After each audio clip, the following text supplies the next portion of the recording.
Bapak Ibu Saudara-saudara, shalom. Yang di luar shalom. Semuanya shalom. Selamat hari Minggu. Ada sukacita. Hari ini kita sekaligus merayakan persekutuan kaum Bapak. Kita tepuk tangan dulu, tidak apa-apa. Yang saya mau tanya adalah, ini perayaan kaum bapak atau kaum ibu? Kaum bapak atau kaum ibu? Lalu sepertinya mama-mama lebih banyak dari bapak-bapak. Apakah ini mama-mama janda? Nah, itu pertanyaan penting itu. Pertanyaan penting, kan banyak yang tidak janda toh, tapi tidak sama-sama dengan suami datang ke sini. Ini bapak-bapak dorang ini waktu masih pacaran dulu rajin jemput pacar datang ke gereja. Betul? Setelah menikah ibu datang sendiri. Terus pendeta tanya, "Bapak, kenapa lepas ibu datang sendiri ke gereja?" Terus dia bilang begini, "Pak Pendeta, Ibu Pendeta, waktu Pak Pendeta, Ibu Pendeta kasih nikah saya dan ibu, kami dua telah menjadi satu."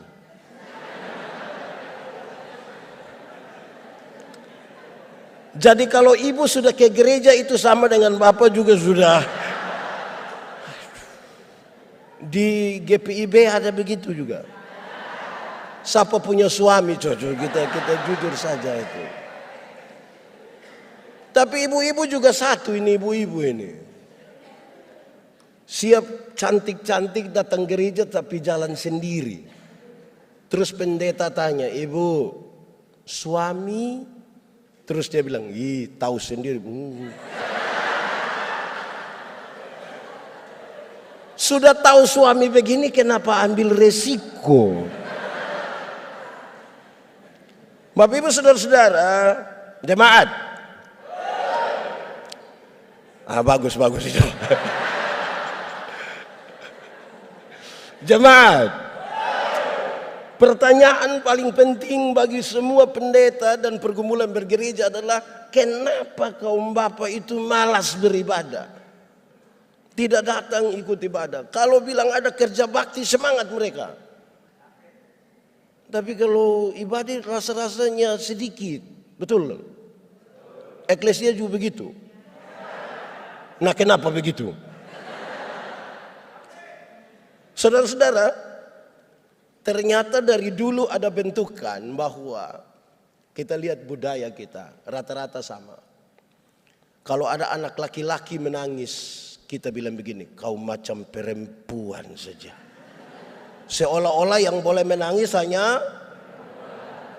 Tapi kalau ada perempuan keluar malam-malam, kita di kampung bilang, "Kau macam laki-laki saja."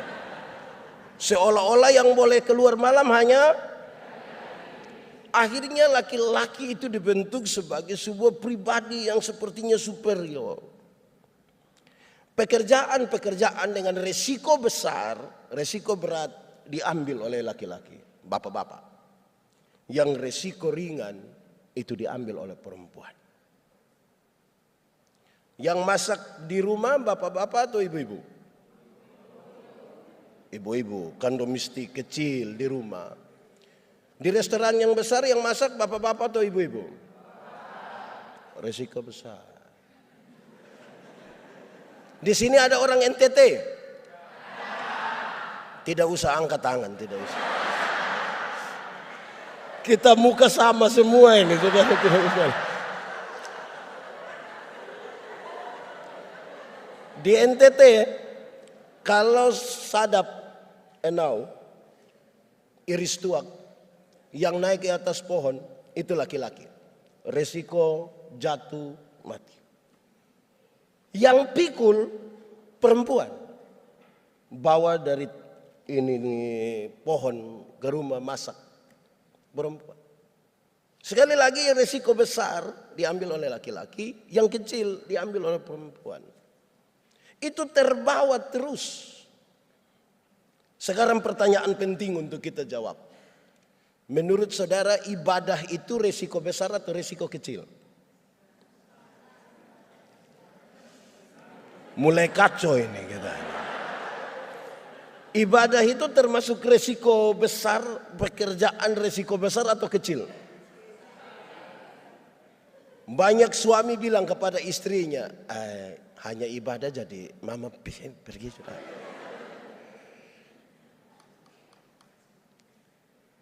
Tapi kalau dalam ibadah ada keputusan bersama. Untuk perayaan Natal tahun ini tiap-tiap kakak kumpul 250.000 rupiah. Resiko besar atau kecil? Besar itu. Makanya silahkan ibu ikut ibadah. Tapi untuk ambil keputusan 250 tanya. Di Bali juga begitu. Saudara, ini kita ada dua ya. Pertama kita bicara bapak-bapak dulu, habis baru masuk ke bagian ini. Saudara-saudara, kami melayani dengan kaum bapak gereja kami ke suatu daerah, satu jemaat di Rote. Terus ada sharing setelah ibadah. Kenapa bapak-bapak itu tidak terlalu rajin ke ibadah-ibadah? Yang sudah rajin mantap ya, ini yang tidak biasa. Hampir kami semua sepakat bahwa sibuk. Bahwa sibuk. Di sini juga sama kok. Sibuk. Rupa-rupanya hari-hari ini kalau kita sebut diri sibuk itu sepertinya kita bermakna sekali. Bapak ibadah, saya sibuk. Kalau bicara sibuk itu sepertinya derajat naik sedikit, makanya lebih ekspresif. Saya sibuk. Nah, itu. Setelah semua hampir sepakat mau akhiri ini sharing, seorang bapak bilang, Pak Pendeta saya bicara sedikit. Oke, silakan. Dia bilang begini, Pak Pendeta, untuk sibuk saya juga sibuk Pak Pendeta. Saya punya perusahaan 6. Salah satu tempat usaha kami baru akan ditutup kira-kira 9:30 malam. Tapi kenapa saya terima jadi majelis jemaat? Kenapa saya rajin ikut persekutuan kaum bapak? Kenapa saya harus antar saya punya anak-anak ke sekolah? Saya kasih panas mobil, kasih tinggal barang 1-2 menit. Saya harus baca firman 1-2 ayat biar anak-anak dengar dulu baru kami jalan. Kami penasaran, kami menunggu sebenarnya alasan apa. Dan dia jawab begini, kenapa saya lakukan itu? Dia bilang, karena saya sayang anak-anak saya. Saya langsung tanya dia, jadi saya ini tidak sayang anak?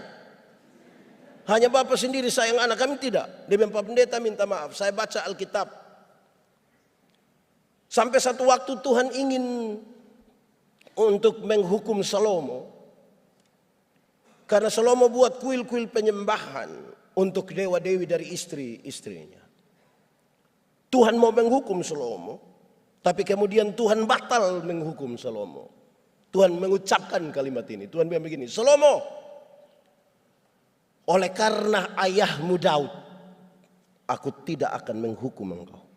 Pakai bahasa hari-hari dia bilang begini, Salomo, karena engkau punya bapak yang namanya Daud itu yang buat saya tidak jadi hukum engkau.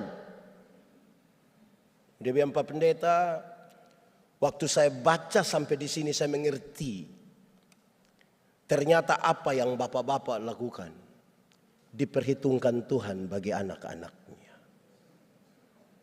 Ada amin. Bapak-bapak, sayang anak, beli handphone. Apa yang orang tua lakukan, apa yang bapak-bapak lakukan, Tuhan perhitungkan bagi anak-anaknya. Dalam sebuah pertemuan raya kaum bapak, saya diminta sebagai salah seorang yang membawa materi. Pertanyaan bapak-bapak ini menarik. Melihat kondisi di mana banyak bapak tidak bergereja, tidak ibadah. Mereka bertanya begini, apa yang gereja buat, apa yang sinode buat, apa yang gereja buat, apa yang sinode buat, apa yang gereja buat, apa yang sinode buat. Saya catat banyak sekali. Waktu saya jawab, saya bilang begini, Bapak-bapak, pertanyaan banyak tapi jawabannya kecil dan enteng saja. Apa itu? Saya bilang begini, Bapak-bapak, pada waktu Bapak-bapak dan Ibu itu diteguhkan dalam pernikahan, hari itu juga saudara diteguhkan menjadi imam dalam keluarga. Pertanyaannya adalah, apakah fungsi imam dalam keluargamu dijalankan atau tidak? Kalau fungsi-fungsi imam dalam rumah tangga itu dijalankan, ini pertanyaan yang begini banyak ini tidak ada. Tapi karena bapak-bapak tidak menjalankan fungsi imam di rumah, akhirnya pertanyaan ini menjadi apa yang gereja buat, apa yang sinode buat. Kalau bapak-bapak melakukan fungsi imam di rumah, maka satu saat gereja akan mendapat nota bilang begini, minta maaf kami tidak terima ibadah rumah tangga. Kenapa? Karena kami tiap hari ibadah, tiap hari. Tapi karena bapak-bapak tidak lakukan, maka kita tanya, apa yang gereja buat, apa yang sinode buat? Kira-kira begitu. Bapak Ibu saudara-saudara, Tuhan Allah menciptakan manusia itu laki-laki dan perempuan. Aman toh? Ya. Saya kasih nikah satu pasang nikah yang laki-laki itu umur 65 tahun. 64 tahun. Yang perempuan umur 20 tahun. Ngeri itu. Saya tahu bahwa jemaat yang hadir itu mereka bicara tentang beda usia yang signifikan itu. Bedanya berapa tahun? 44 tahun. Dalam khotbahnya saya bilang begini. Dalam sebuah pernikahan, beda usia tidak penting. Tidak penting. Yang lebih penting adalah mereka harus beda jenis kelamin. Itu lebih penting. Untuk apa sama-sama umur 30 tahun tapi laki-laki semua? Itu pakai bahasa Kupang bilang kita bakorek-bakorek. Jadi biarlah berbeda. Amin. Lalu apakah Tuhan membiarkan itu? Supaya hanya laki-laki dan perempuan? Tidak. Ada pola yang Tuhan sengaja biarkan kepada manusia laki-laki dan perempuan itu untuk kelola. Supaya rumah tangga mereka itu menjadi berbahagia. Saudara, sebuah penelitian bilang kalau kecantikan dan kegantengan menjadi ukuran, maka setiap 3 tahun kita mesti ganti pasangan. Kalau kecantikan menjadi ukuran, ini hasil penelitian ini. Kalau kecantikan, kemolekan, kegantengan menjadi ukuran sebuah pernikahan, maka setiap 3 tahun ganti istri. Saya 13 tahun, 14 tahun nikah, berarti minimal saya sudah 4. Apalagi yang sudah 20 itu. Lalu bagaimana? Tuhan biarkan kira-kira ini. Saya bicara cepat di sini baru kemudian kita masuk di tema ini. Ada pola yang sengaja Tuhan izinkan supaya laki-laki dan perempuan itu kelola. Biar ini hadiah bagi bapak-bapak semua. Pertama soal pola berpikir. Laki-laki bapak-bapak itu cenderung rasional. Makanya bapak-bapak tuh kalau bicara selalu bilang saya pikir.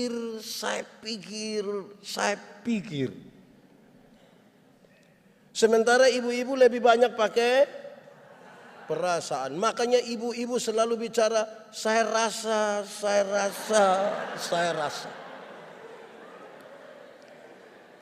Bayangkan kalau menikah kira-kira 20 tahun baru papa hanya saya pikir, ibu hanya saya rasa. Lama-lama tetangga akan bilang sudah rasa.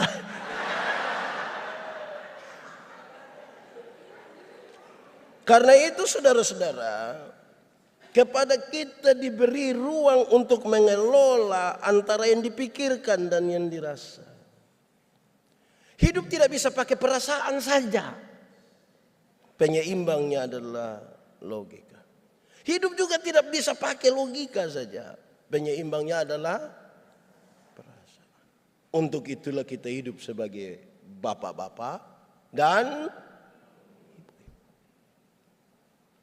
saya melayani di Sabu. Kami ibadah rumah tangga hari Senin, hari Rabu, hari Jumat. Kami kalau pergi itu tikar besar sudah mereka buka, kami duduk bersila semua, kami mulai beribadah. Rayon itu berkumpul kami ibadah. Tempat di mana pendeta atau pemimpin ibadah lainnya duduk, itu dikasih lampu yang paling besar. Saya satu hari pergi, jemaat sudah banyak, kami mulai ibadah, duduk bersila beribadah. Saya mulai berkhotbah, saya lihat mereka senyum-senyum. Saya yakin ini khotbah pasti. Yang menarik, kami sudah habis ibadah, mereka masih senyum-senyum. Akhirnya saya tanya, jemaat, kamu senyum-senyum apa? Dorang tambah senyum lagi. Saya tanya seorang diaken, Welmin Ceriu namanya. Saya panggil dia pakai dia punya panggilan kampung. Nadau, kamu senyum-senyum apa? Dia ambil cepat-cepat satu pena, tulis di kertas kecil, dia antar ke saya. Saya penasaran betul itu. Ternyata waktu saya buka dia tulis begini, maaf, Bapak punya resleting tidak tarik.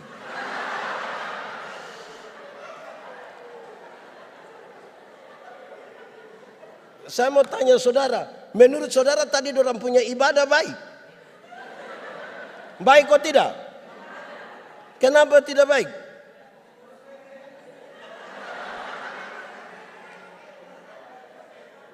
Saudara, persoalannya hanya soal pada perasaan. Kita gagal mengelola itu. Kita gagal mengelola banyak sekali hal dalam persekutuan. Kedua, soal pola bekerja. Laki-laki itu cenderung pekerja tunggal. Kita bapak-bapak ini hanya pergi ke kantor saja, tapi waktu kita pulang kita rasa kita sudah kerja seluruh dunia dan segala isinya.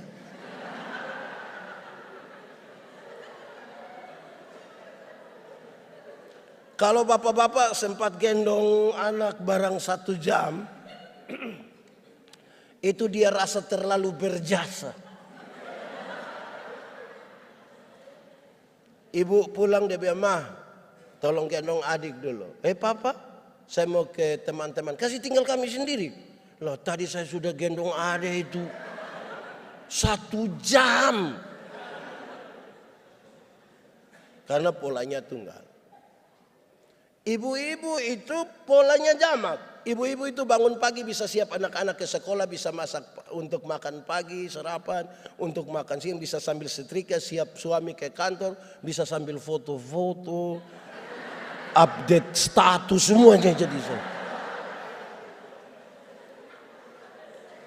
Polanya jamak. Bukan untuk dibandingkan.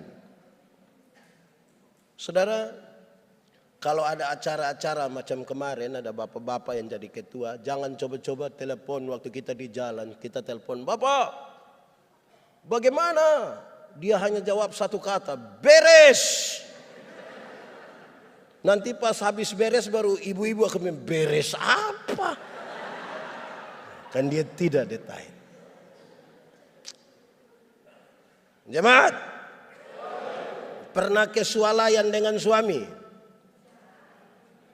Ya ibu-ibu jawab, jangan bapak-bapak juga jawab. Pernah, waktu mau bayar 53.500. Kalau ibu yang bayar, ibu akan bilang begini, berapa? 53.500. Dia buka dompet, ambil duluan 50. Berapa? 3.500. Dia cari lagi 3.000 lagi. Berapa lagi? Ah ya, betul. Kalau bapak-bapak yang bayar, pakai 100. Soal pola. Bapak-bapak itu kalau tamu baru sampai tangga terakhir di emper, dengan yakin sekali bapak akan bilang, "Mama, kopi." Padahal kopi tidak ada. Terus habis ibu bilang begini, papa lain kali itu coba tanya kita dulu. Dengan santai bapak akan bilang, kok saya sudah beli itu? Iya pak, itu 6 bulan lalu.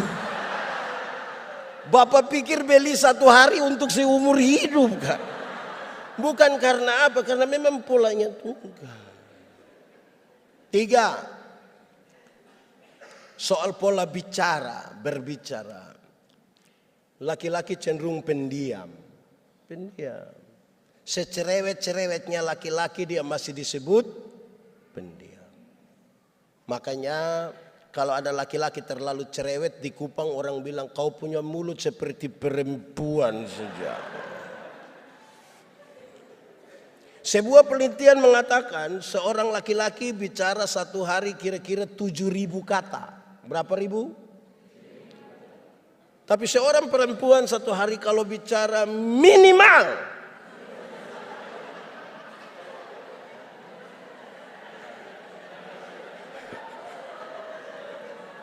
sekurang-kurangnya 21.000 kata.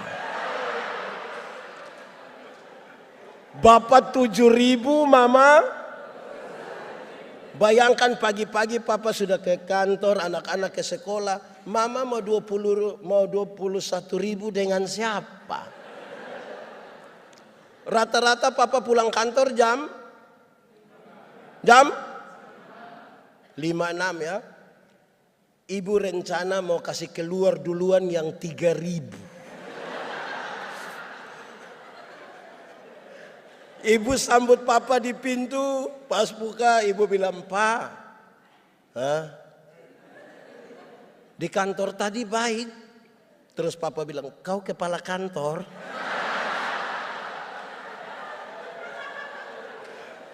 Kalau kita punya komunikasi macam begini, bahaya. Amin kok. Tempat berkomunikasi yang baik itu ada di meja makan. Bapak-bapak jangan terlalu sering lah makan di luar sampai lupa makan sama-sama dengan saya. Kita akan bicara tentang kemurahan hati, tapi kalau tidak di rumah tidak bisa. Di meja makan itulah kesempatan kita bertanya-tanya. Mama, kenapa ini sayur garam semua? Terus ibu jawab, sayang papa minta maaf sayang. Tadi waktu mama tumis ini sayur, mama terlalu ingat papa. Jadi mama pikir papa garam, mama ambil taruh. Tapi yang penting komunikasi. Ibu-ibu, komunikasi dengan suami ada baik? Hah?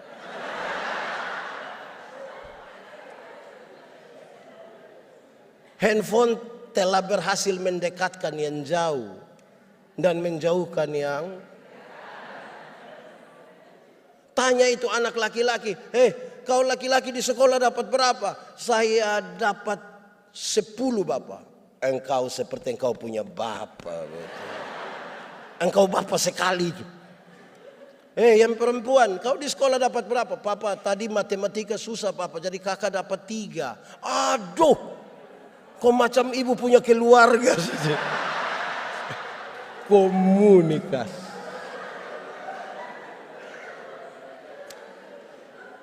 Jemaat. Di meja makan itu lepas itu handphone semua lepas.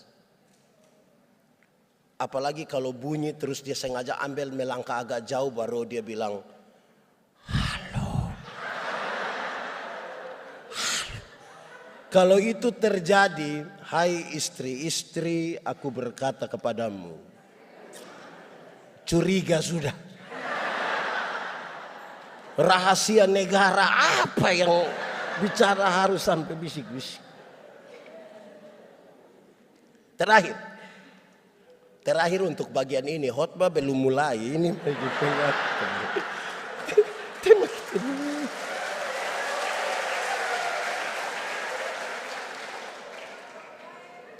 soal pola mengingat. Laki-laki, bapak-bapak itu cenderung cepat lupa. Kami bapak-bapak ini berkunci mobil begini. Tek.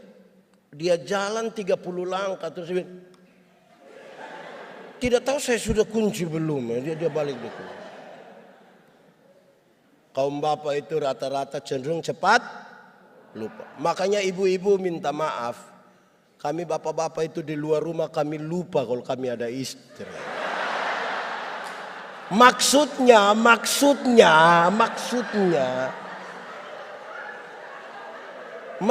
kami bisa bercerita dengan teman sampai lupa kalau ibu tunggu di rumah.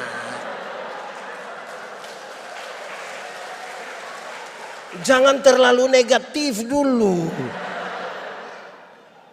Rumah tangga hancurin kan terlalu negatif itu. Bapak-bapak cenderung cepat lupa. Tapi yang perempuan, yang ibu-ibu itu ingatannya tajam sekali. Setajam. Oh tahu juga.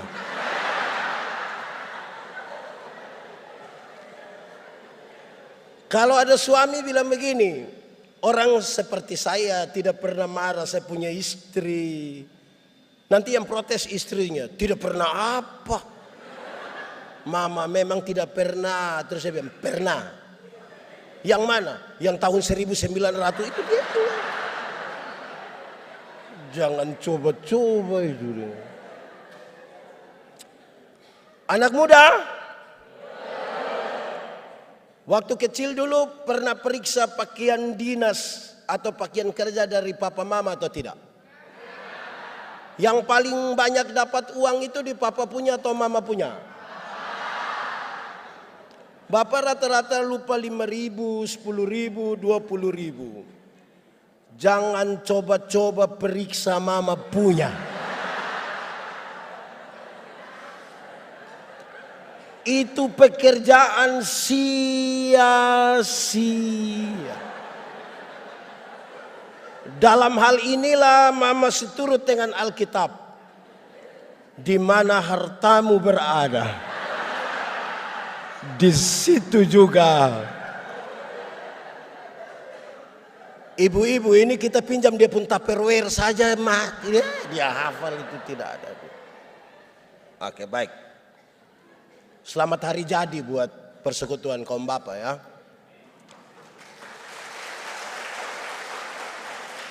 Semoga masih semangat untuk mengelola kebersamaan dengan istri, dengan anak-anak dan dalam persekutuan. Kenapa? Kita semua yang datang di gereja adalah produk dari rumah. Kalau kita terlalu rindu didengar di rumah, kita mau di sini pun kita didengar.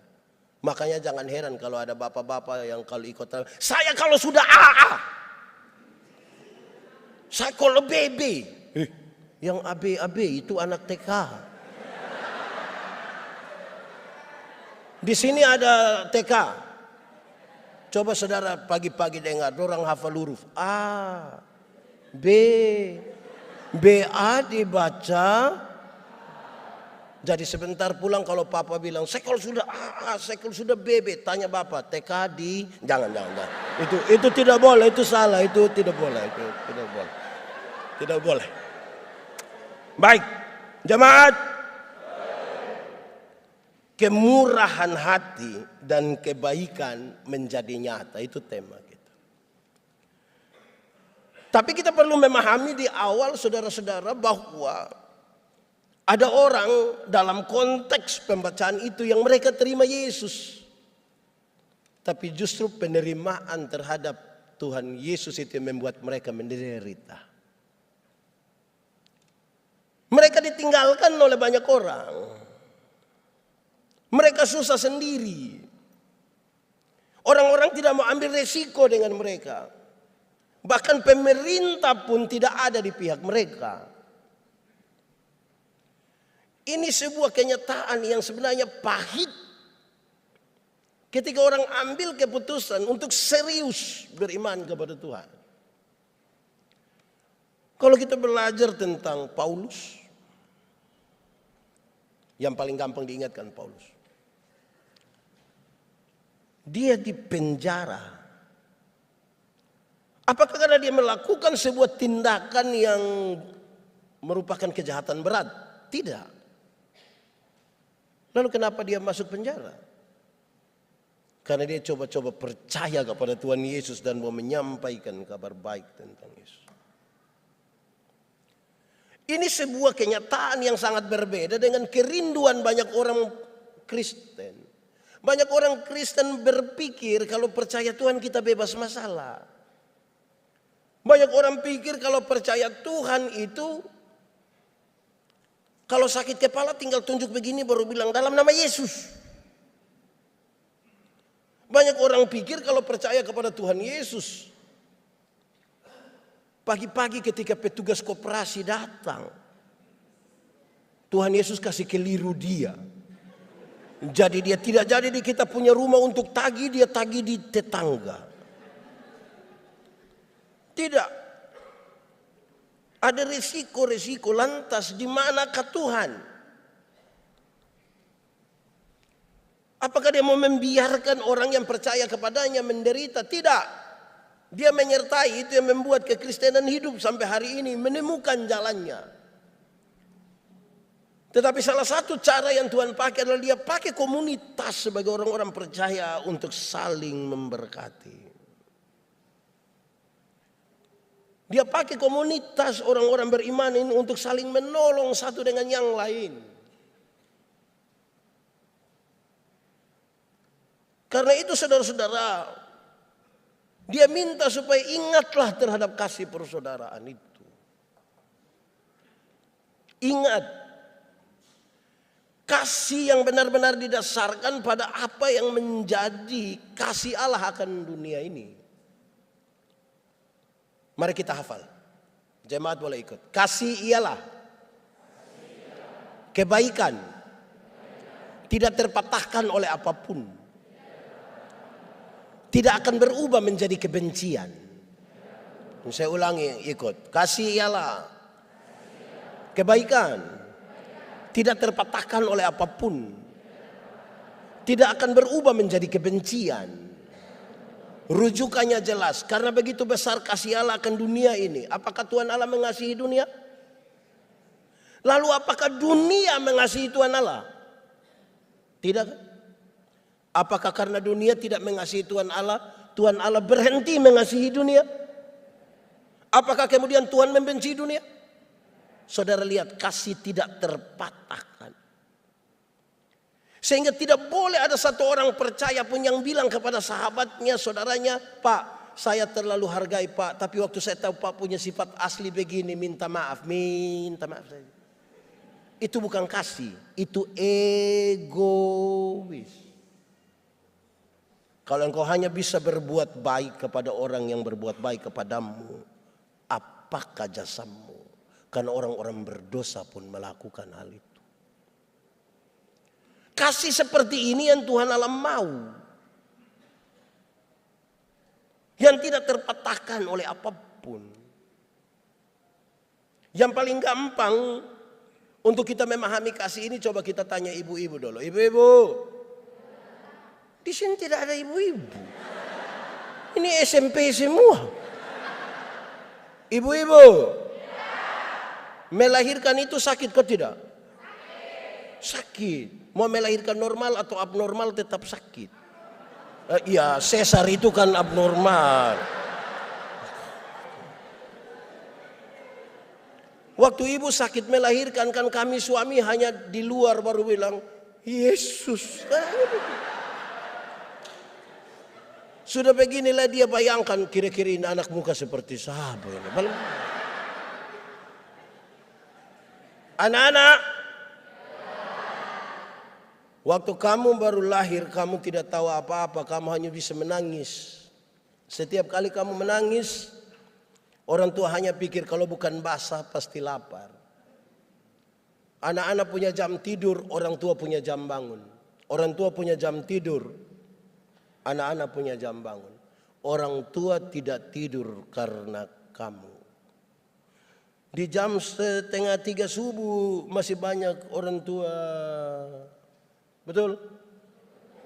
Sempoyongan tidak bisa tidur ini seringkali ibu-ibu dipaksa lagi menjadi penyanyi. Makanya ibu-ibu punya lagu seringkali tidak bisa dipertanggungjawabkan. Kalau tidak bobo digigit. Padahal justru kalau anak bobo itu baru nyamuk gigit. Kalau anak lari-lari nyamuk gitu. Tapi sudahlah. Anak-anak, kamu tidak bisa bicara. Orang tua ajar kamu bicara satu-satu suku kata.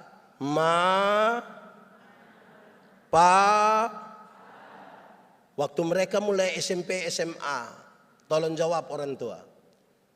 Dorang ada suka bicara sama papa mama? Kenapa lihat saya? Jawab. Waktu orang SMP SMA suka bicara sama papa mama? Lebih suka bicara dengan pertanyaannya kepada orang tua. Siapa suruh kasih makan dorang? Kenapa kasih makan dorang? Karena apa?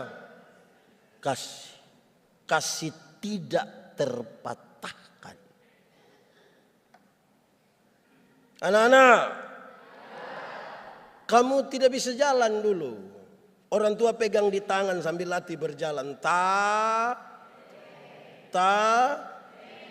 Te. Nah itu jalan belakang.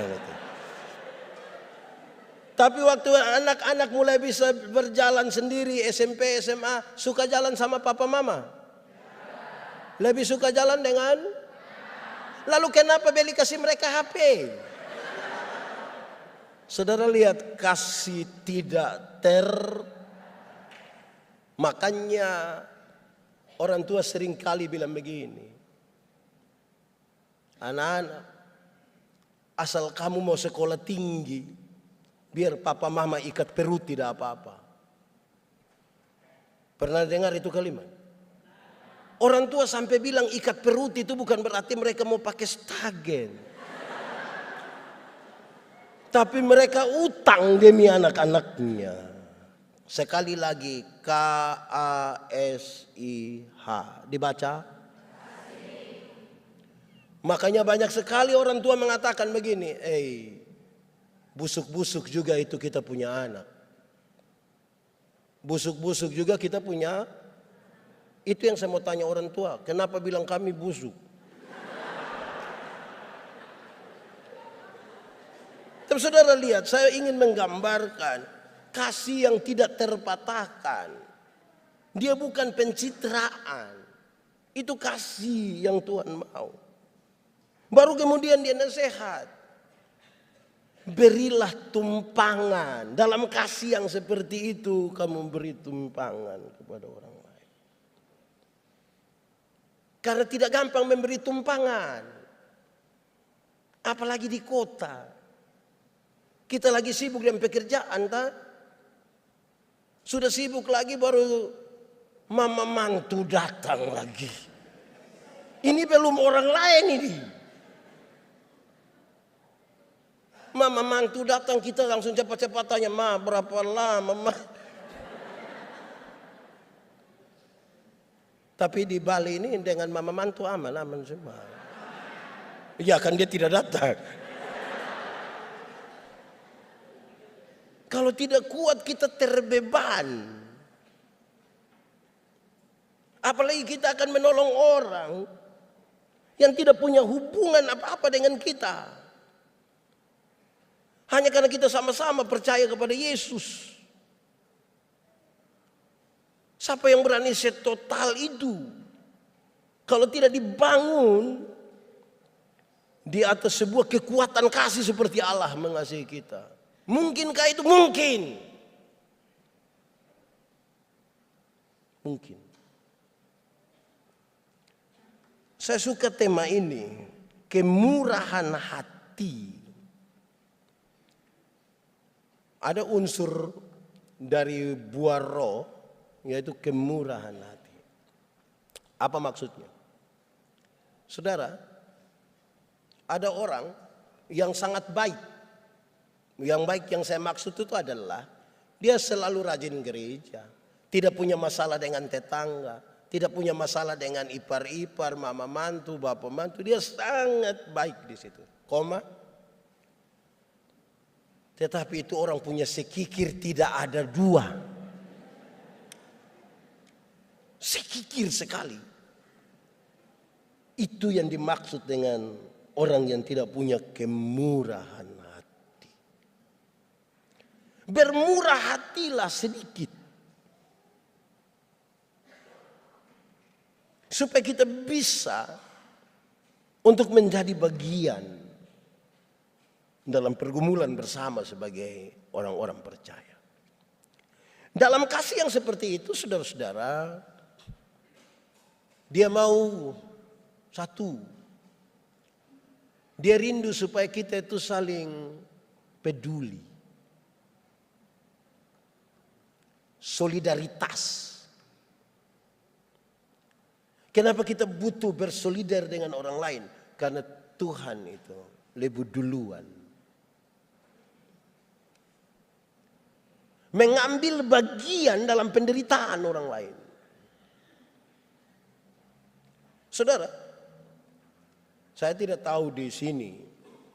Di banyak tempat itu saudara-saudara, kadang-kadang kita punya kemurahan hati ini tidak baik juga. Saudara pernah belanja di mall? Kok pernah? Di mall pernah? Saya mau tanya saudara, pernah tawar di mall? Pernah? Ada yang berani tawar, pasti kita marah, dia kok bikin malu-malu saja. Beli di mall tidak tawar. Pemilik mall itu orang kaya atau orang miskin? Saudara lihat, beli di orang kaya tidak tawar. 99.900, kita ambil 100.000 kasih. Dia kasih kembali permen satu, kau dapat saja, jangan ukur saya deh itu. Di orang kaya tidak tawar, tapi kalau pagi-pagi kita keluar rumah lihat nenek-nenek, kalau kami di kampung kan ada orang bawa sayur begitu toh. Nenek-nenek jual sayur, ini nenek ini susah, mungkin dia pulang jual sayur sudah mati dia mungkin. Itu tawar atau tidak? Tawar. Dia punya tawaran itu mengerikan. Nenek, sayur berapa? Ini nenek sudah senang, 3.000. Dia sengaja kaget, hah? 3.000? Bisa 9.000? Kadang-kadang tambah satu kalimat di belakang. Bisa 9.000 kak, nenek dong tanam sendiri juga. Itu kalau saya yang jual, saya bilang bawa saja, gratis, tidak usah. Tawar sayur 3.000 jadi 9.000 padahal turun dari mobil Innova. Di tangan kiri ada Samsung terbaru, di tangan kanan ada iPhone terbaru, masih ada lagi Nokia di dalam tas. Rantai salib berat 1 kilo. Tawar sayur 3.000 jadi 9.000 itu. Jemaat, mulai besok tawar sayur itu terbalik dari itu. Tanya itu nenek, nenek, yo sayur berapa? 3.000. Maaf, bisa 3.000?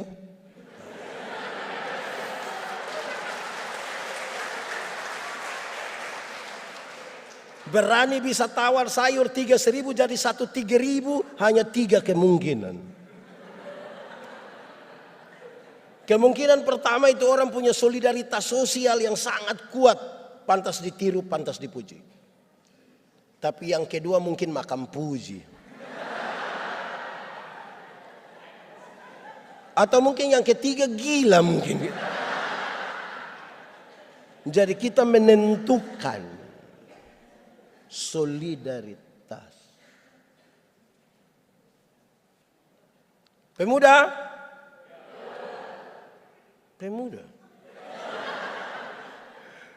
Ini pemuda, saya mengkritisi 1-2 pemuda, kelompok pemuda yang semangat melayani tinggi. Saya bilang orang, kamu sudah bagus. Waktu mau Paskah, waktu mau Natal, mereka pergi catat yang usia lanjut. Di sini apa namanya? Iya, yang susah sengsara itu mereka catat nama-nama mereka. Terus bawa datang, nenek nanti ikut gereja ya. Pas warta pelayanan ada bilang begini, untuk para penerima diakonia supaya jangan pulang dulu. Setelah ibadah ini akan dilakukan pembagian. Yang sehat semua pulang, ini yang kita kasih tinggal nenek-nenek sakit semua nih. Mulai mereka panggil satu-satu, Nenek Manobe. Nenek jalan begini kan dia susah gitu. Terus kita ambil kantong plastik merah isi beras, isi gula, isi semua, kan nenek setengah mati gini. Terus nenek setengah mati, nenek kita foto dulu, kita pemuda. Kalau antar saja ke rumah bisa kok tidak? Kalau kepentingan dokumentasi fotonya di rumah bisa kok tidak? Lalu kamu panggil saya pun nenek datang sini supaya apa?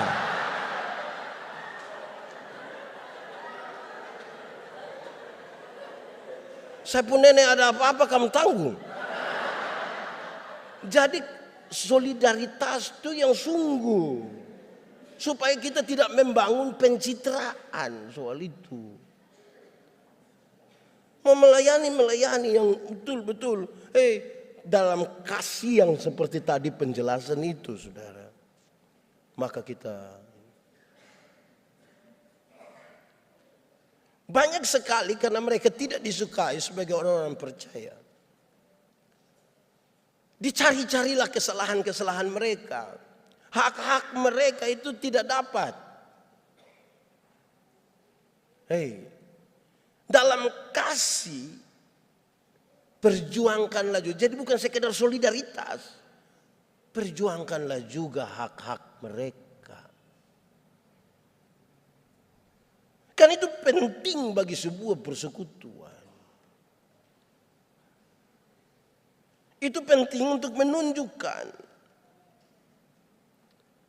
bahwa kita adalah bagian sebagai tubuh Kristus.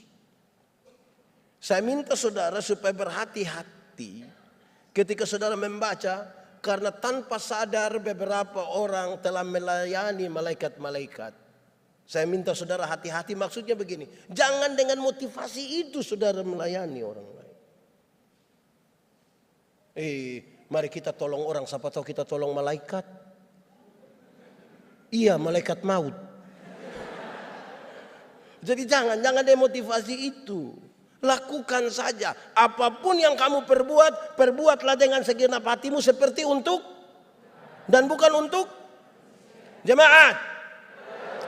Ingat, tidak semua yang baik, semua yang kelihatan baik itu dibangun di atas motivasi yang benar, belum tentu. Ingat, tidak semua senyum tulus. Saya datang, saya bilang, selum, saudara bilang, selum, saya lewat baru saya paruin. Baik.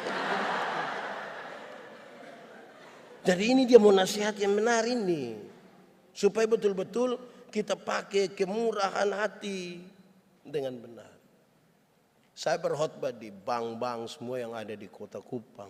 Saya bilang begini, ini ibu-ibu yang kerja di bank ini cantik-cantik semua. Mau lihat jauh atau lihat dekat tetap cantik. Mereka pakai pakaian bagus-bagus, kerja di dalam ruangan ber-AC, tertata rapi lagi. Wah, kita pergi ke bank itu macam tidak mau pulang. Macam mau lihat-lihat terus orang punya muka itu. Kita baru naik di tangga terakhir dengan santun sekali mereka bilang begini, selamat siang, ada yang bisa kami bantu? Terus saya tanya orang, ibu-ibu, siapa yang di rumah ketika dia bangun pagi lihat suami pas bangun terus dia bilang selamat pagi? Ada yang bisa kami bantu?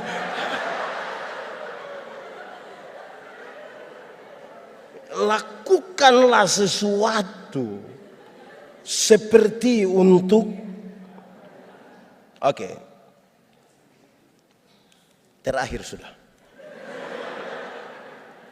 Saya suara hilang ini. Tema kita mengatakan kebaikan menjadi nyata. Kebaikan. Kebaikan itu apa? Kebaikan itu respon. Respon dari apa? Kasih karunia. Kasih karunia itu pemberian cuma-cuma, dan kasih karunia Allah kepada kita adalah ketika Dia memberi Yesus Kristus berkorban bagi kita. Amin. Saudara, saya mau pakai contoh begini. Ini adik yang di depan, nama siapa sayang? Siapa? Moe. Nama siapa? Putra. Oke, saya dapat dia punya nomor telepon. Saya telepon dia, Putra, sebentar malam jam 12 ketemu saya dulu di depan kantor Gubernur Bali. Kira-kira dia mau ketemu atau tidak? Dia mau ketemu atau tidak? Saya pergi ke dia punya rumah, ada ayam satu. Kira-kira dia mau kasih saya atau tidak? Tidak kasih. Saya rubah pertanyaan sekarang. Saya mau kasih dia mobil baru satu. Kira-kira Putra mau atau tidak? Mau? Oke. Saya beli kasih dia mobil satu, Toyota Alphard. Kira-kira. Saya kasih cuma-cuma ke dia. Putra, dapat. Ada perubahan perilaku dari dia ke saya atau tidak? Saya telepon jam 12 malam, dia datang atau tidak? Saya pergi dia rumah, ada ayam, dia kasih atau tidak? Kenapa dia tiba-tiba baik begini?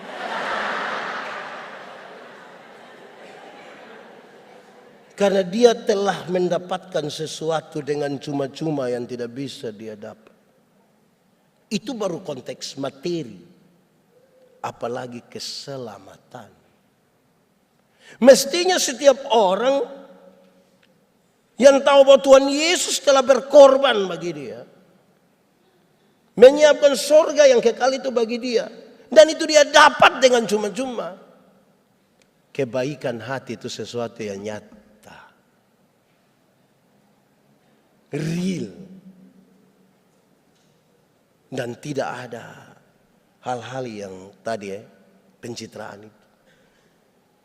Dan itulah kebaikan. Saudara bayangkan kalau kemurahan itu dan kebaikan hati itu kemudian menjadi nyata. Bukankah kita sementara membangun sebuah komunitas di mana tanda-tanda kerajaan surga itu ada pada kita. Jemaat, surga lebih baik atau dunia lebih baik? Surga atau dunia? Yakin surga lebih baik? Betul? Kalau begitu saya mau tanya, siapa mau pergi ke surga sekarang? Hah? Saudara tidak mau pergi? Pak Pendeta, belum waktu Tuhan. Oke. Walaupun saya belum pergi ke surga yang lebih baik dari dunia ini. Karena belum waktu Tuhan. Tapi tanda-tanda kerajaan surga itu sudah harus saya alami di tempat di mana saya ada. Kerajaan surga berkaitan dengan pemerintahan Allah. Pemerintahan Allah seperti apa? Yang penuh keberpihakan, penuh kasih, penuh keadilan, penuh solidaritas. Itu tanda-tanda kerajaan. Berarti tidak mustahil bahwa hal-hal ini dimungkinkan. Kita tinggal bersama malaikat-malaikat. Tuhan memberkati kita. Amin.